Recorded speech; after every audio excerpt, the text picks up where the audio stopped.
I had best talk to Jap. I've listened closely to what you have to say, Poirot. For me, there's no doubt Cust is guilty. Do you have any element that might prove the contrary? That is what we're going to look for. Let us now try and get our brain cells to work.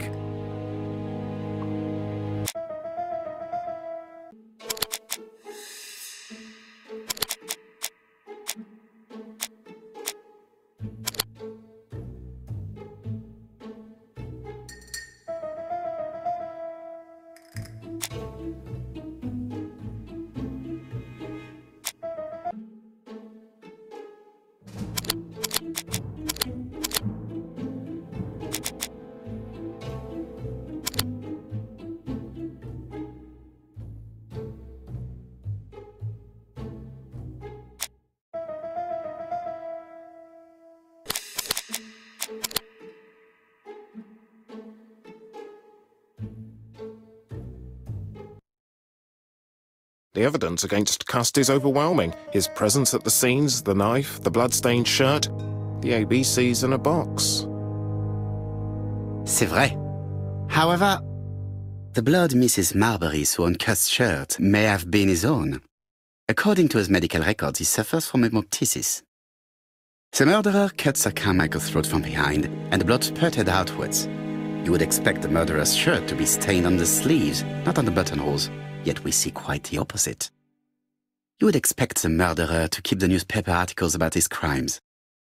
But Cust's collection starts in Cheston, as if it discovered the case rather late. I agree it's troubling, but it doesn't change my mind. There's small details that we should be able to clear up by questioning Cust. When can you talk to him? Doncaster is sending him to us on the first train. Are they questioning him already? He says he can't remember a thing. It's plausible. Doctors say he suffers from absences and amnesia.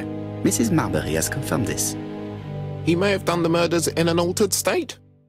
A familiar situation. It's not enough to clear his name. Dr. Thompson insisted that even if you don't know what you're doing, you never commit a murder without wanting to. Très intéressant.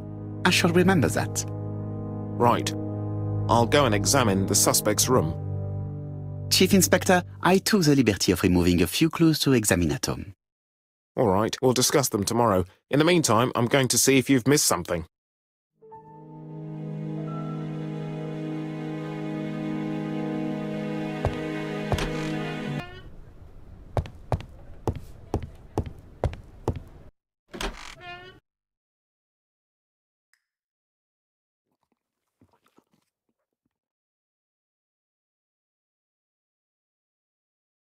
This man is not in good shape.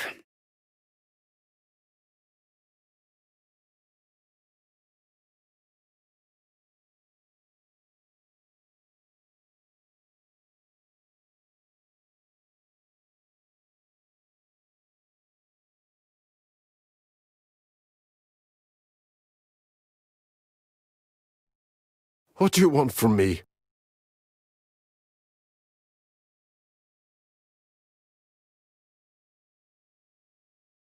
He is worried and very tired, and other police have been hard on him.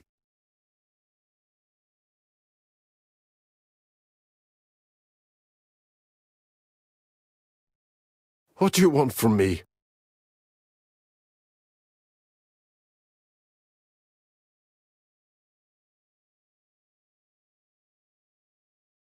Good day, ABC. Do you know who I am? Someone who's got it in for me. I am Hercule Poirot, and I want nothing other than the truth. Ah, you're the detective.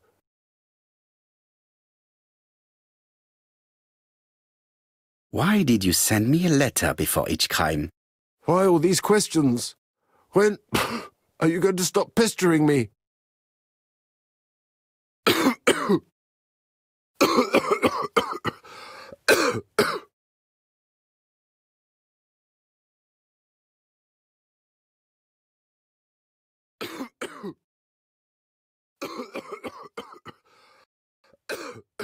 He is in no state to reply. I am not going to leave before having finished questioning him.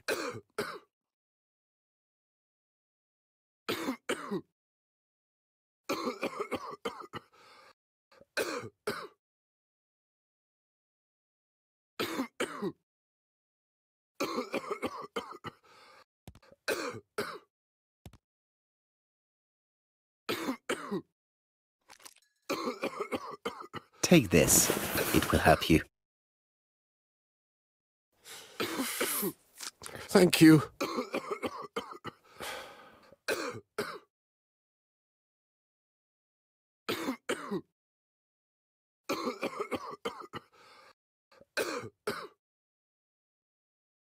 Oh, good God, my shirt is covered in blood again.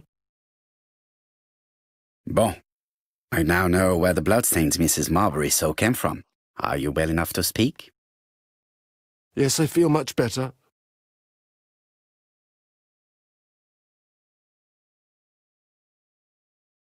Yes, I am the person you have been sending the letters to. I didn't write these letters. I've already said so.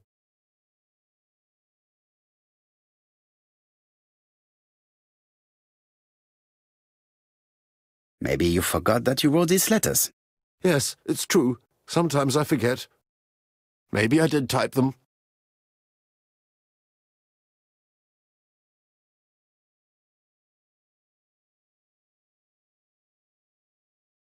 Are you capable of murder, Mr. Cust? All these questions are giving me a headache.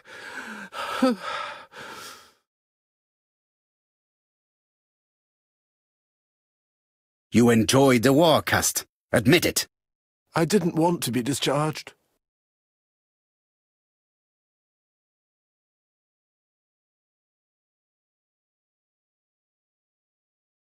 But you killed him, as well as 2 other people. That's what they all say.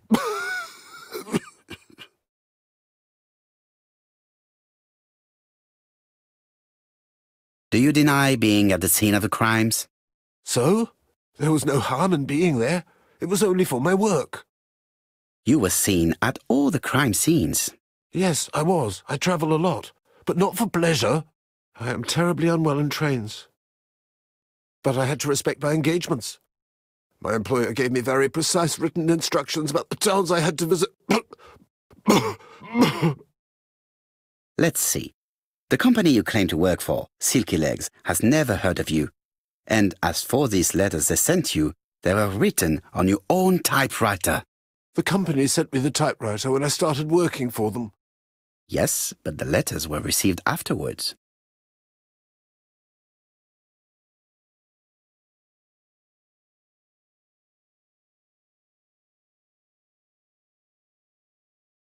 It proves that you wrote them. I may have. Good God! I don't know what's happening to me. My head hurts terribly.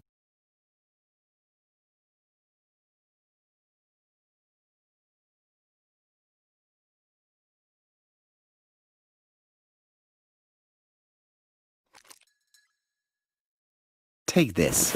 It will help you.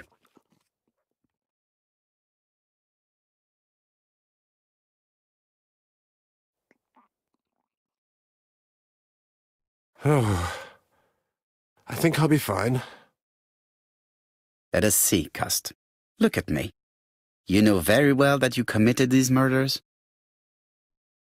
Yes, I know. But I'm not wrong in saying that you do not know why you committed them. No, I don't.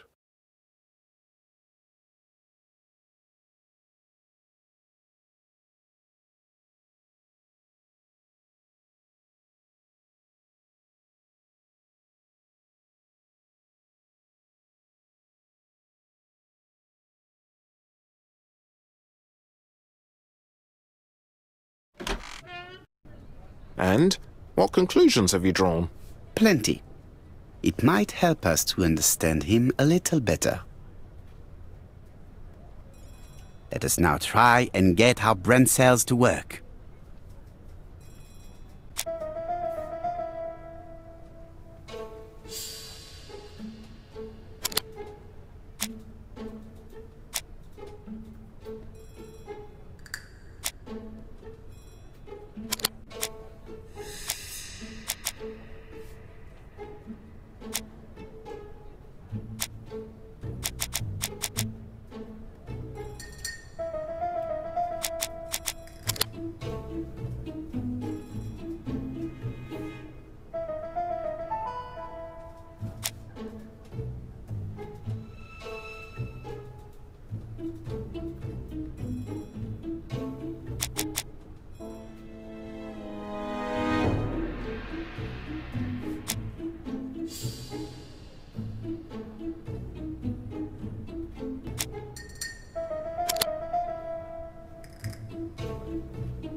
I don't see any clearer than before.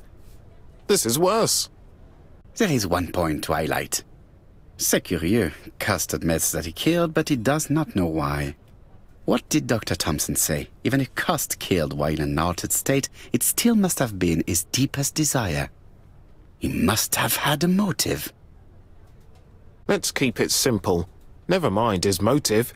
He confessed. But you see, he can confess to anything and everything.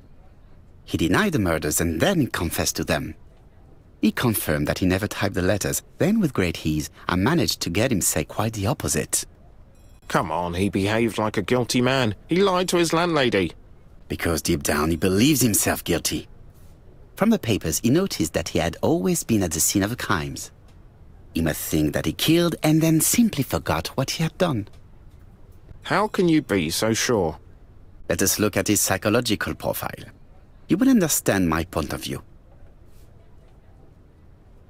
Let us now try and get our brain cells to work.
You see?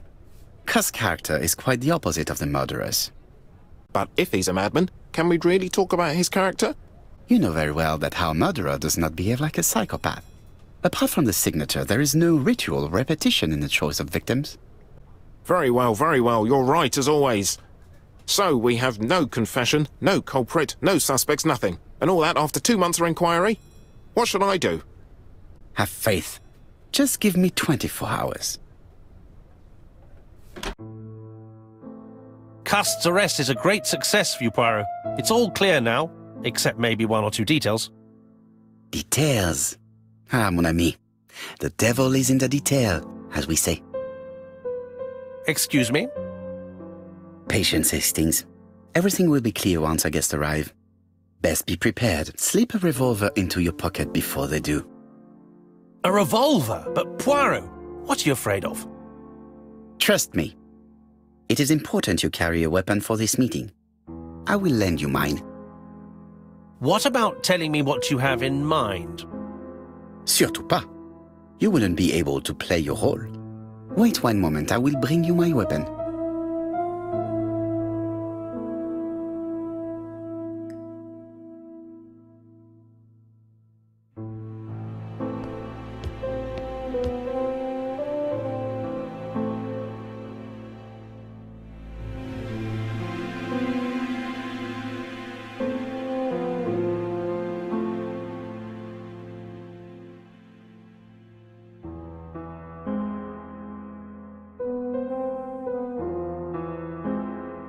Churston, Devon, population 500 inhabitants. Hourly of trains. London, Churston. Trains of evening. London, 6:45 p.m. Newton about 11 a.m. Charleston, 11:45 a.m. London, 11:45 p.m. Newton about 6:08 a.m. Charleston, 7:15 a.m.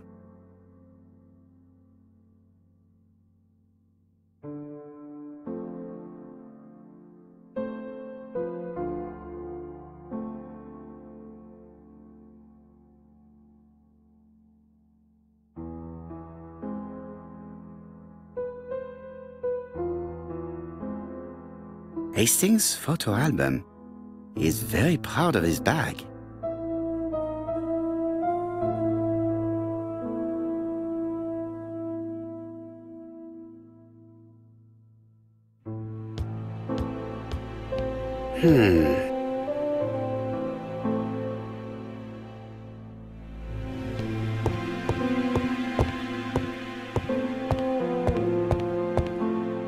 The white ammunition are blank cartridges.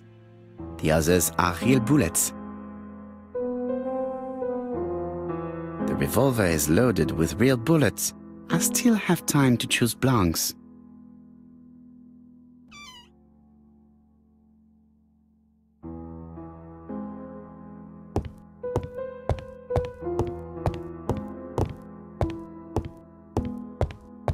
What about telling me what you have in mind? Surtout pas. You wouldn't be able to play your role. Wait one moment, I will bring you my weapon.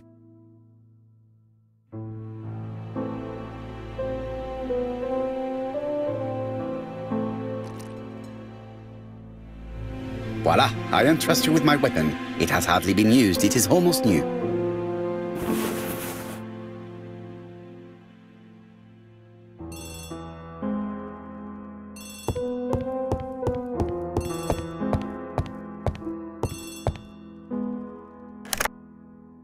Chief Inspector, is that you? Yes. Sorry, but we haven't found anything. Have you checked the typewriter? And the packaging, the letter, and the ribbon reel. We've only found prints left by Cust and his landlady. Well, never mind, I shall make do. So, are you still going to hold your meeting? Of course, Chief Inspector. I can hear my guest coming up the stairs. Why have you brought us here, Mr. Poirot? Since Cust's arrest, I thought it was all done and dusted. Miss Gray formally identified him, as well as Miss Barnard. Yes, and the stockings he saw drove the same brand as the ones found at my aunt's. This is all true. However, a case is not closed if some questions remain open. And one question is, why did the murderer send me his letters? Why did he challenge me, Hercule Poirot? Perhaps he wanted to play with you, to taunt you. Xenophobia? Maybe he didn't like you because you're foreign. I may be wrong, but maybe by provoking you, he was looking for glory? All these theories should be studied. Let us now try and get our brain cells to work.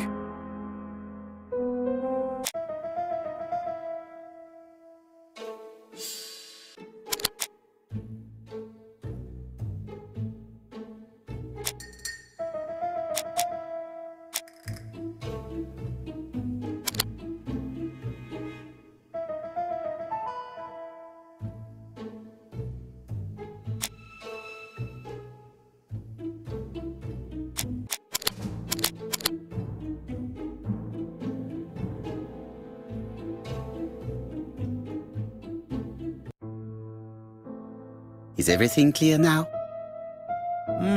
You might like to explain your reasoning again. Of course. First of all, remember that the murderer made it a rule to always post his letter before the murder. He never digressed from that rule. However, in Charleston, he encountered a problem. The village has only 500 inhabitants. With advance warning, it would be easy to arrest him. Therefore, the murderer delayed his letters deliberately with the wrong address. The plan wouldn't have worked if he'd sent it to Scotland Yard or the papers because everybody knows their addresses. The mistake would have been corrected and the letter would have been on time. That is why the murderer chose me as the recipient. Because for his plan to succeed, it was necessary for at least one of the letters to have a wrong address and get lost. It was very cunning. Absolument. It is a very subtle plan. It matches the profile we have drawn up of him perfectly. That of an intelligent, daring and calculating murderer. But that's not how you describe Cust. You are quite right, mademoiselle. Like you, I find it hard to believe that this dull character is the clever murderer we are looking for. Do madmen... I mean, if he's mad, he might have two very different sides. No doubt. But the murderer is not mad. All the specialists agree that he does not have the profile of a psychopath. But if Cust is not guilty, how do you explain his presence at the scene of the crimes? Mr. Clark, the answer to your question is in the medical records of your brother's patients. Documents which Cust most certainly did not have access to. Let us now try and get our brain cells to work.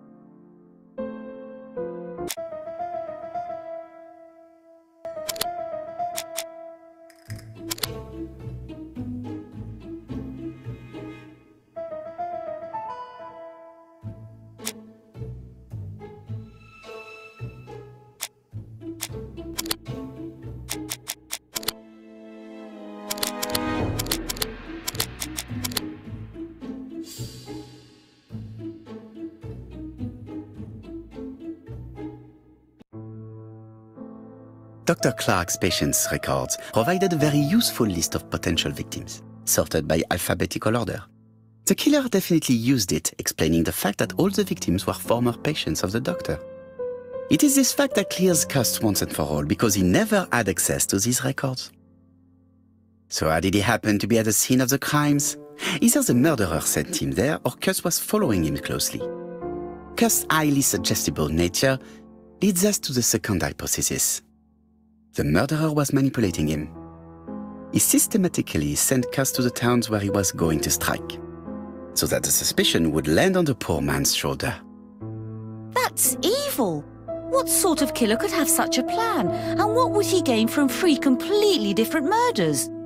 Indeed, it seems unlikely that the same murderer committed all the crimes. What should we take from that? Just one murder was of benefit to the murderer, the others were just diversions. On reflection, there is only one conclusion. The murderer killed once out of interest, and twice to divert our attention. This reasoning points at two potential culprits. Franklin Clark. Donald Fraser? Yes, mademoiselle, that's good thinking. Mr. Fraser may have killed Betty out of jealousy. Mr. Clark may have killed his brother in order to inherit his large fortune. Both have a motive. But Donald did not have access to Dr. Clark's records. Please allow me to disagree with you, mademoiselle.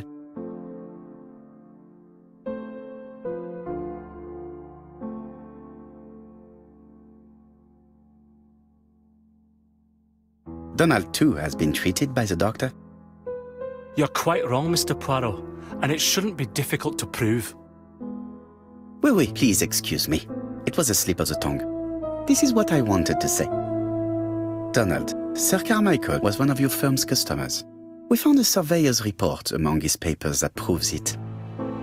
It doesn't prove that I went to Comeside. You could have done it.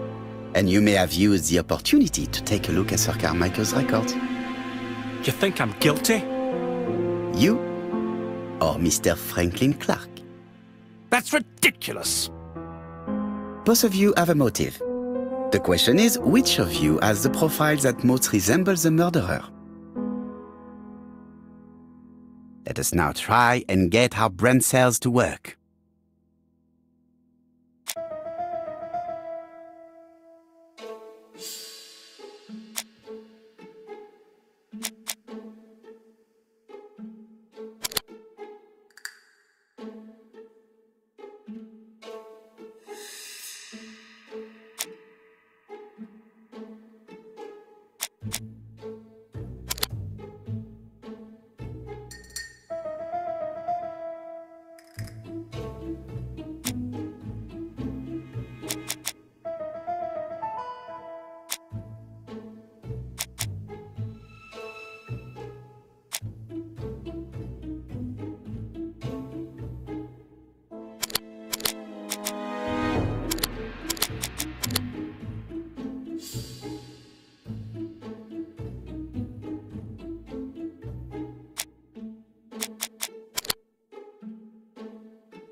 Ladies and gentlemen, Donald may share many character traits with the murderer, but he does not have his cold indifference. He has a temper. It is hard to imagine him planning anything. Also, jealousy is his motive, and crimes of passion are rarely planned. Right, I suppose it's my turn to be subjected to the same scrutiny. Absolument, Mr. Clark. Let us now try and get our brain cells to work.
As you have all seen, there is a disturbing similarity between Mr. Clark's profile and that of the killer. In actual fact, it is exactly the same. Mr. Poirot, your psychological studies are interesting, but your conclusions do not add up. Why would I have wished my brother's death? The inheritance is lawfully mine. I just have to wait. No, you had to act quickly.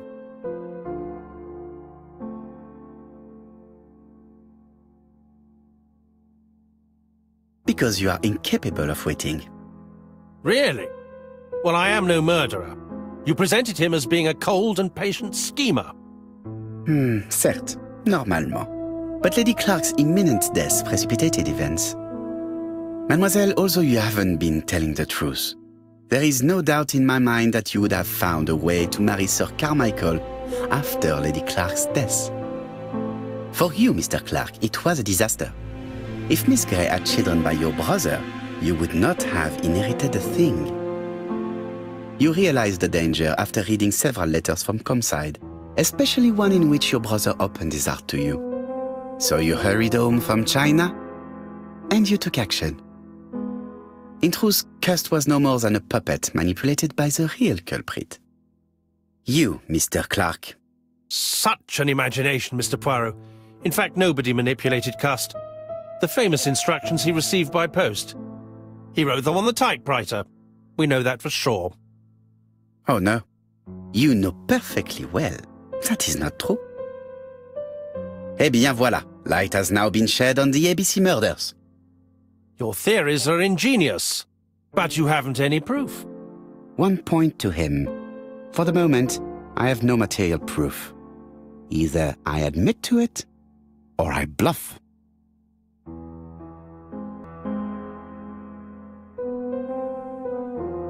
Proof is easy to find now that we know where to look. You have nothing on me. You're bluffing, Mr. Poirot. Come on, Thora, there's nothing for us to do here. Don't touch me. Thora!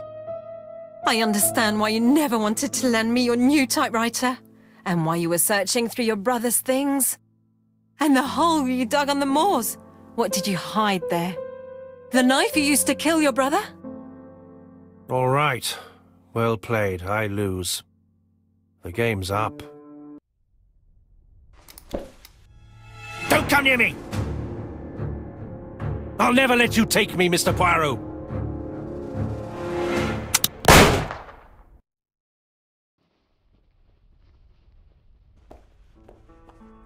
Took the law into his own hands. He had no right. He should have paid for his crimes. I should have expected what he did. Come on, Poirot. Everybody makes mistakes. Exactly. Hastings, if one day I sound pretentious, please whisper these 3 letters in my ear. ABC. They shall remind me that we all have our limits, even me.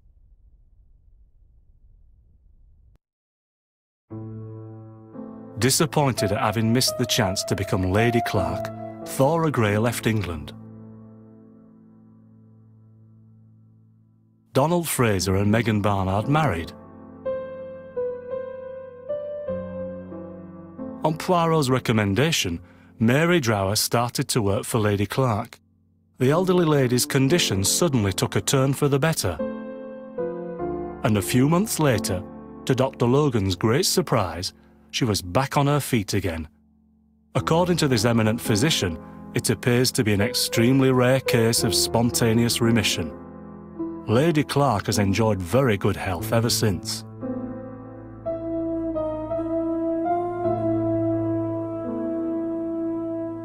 Journal of an Innocent, the incredible story of ABC.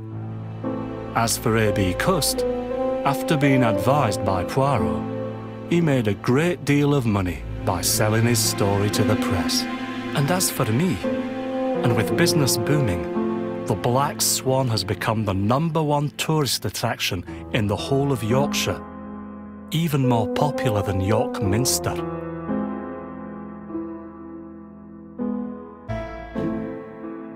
When Franklin understands that his brother's inheritance is going to be stolen from under his nose, he decides to get rid of him. In order not to be considered as a suspect, he has the idea of including the murder as part of a series that the police will put down to a madman. Franklin uses Sir Carmichael's medical records to choose his victims as well as the ideal suspect, Alexander Bonaparte Cust, who was seriously wounded in the war and suffers from bouts of amnesia. Franklin writes the letters he will send me before each murder on his own typewriter in advance. He contacts Cust by letter and offers him a job. Cust is convinced that he is working for a hosiery company. In reality, it is Franklin that sends him his instructions, his goods, and even his typewriter. When we receive the first letter, Hastings thinks that it is a joke. As for me, filled with foreboding, I prefer to inform Chief Inspector Jack. Following his written instructions, Cust goes to Andover.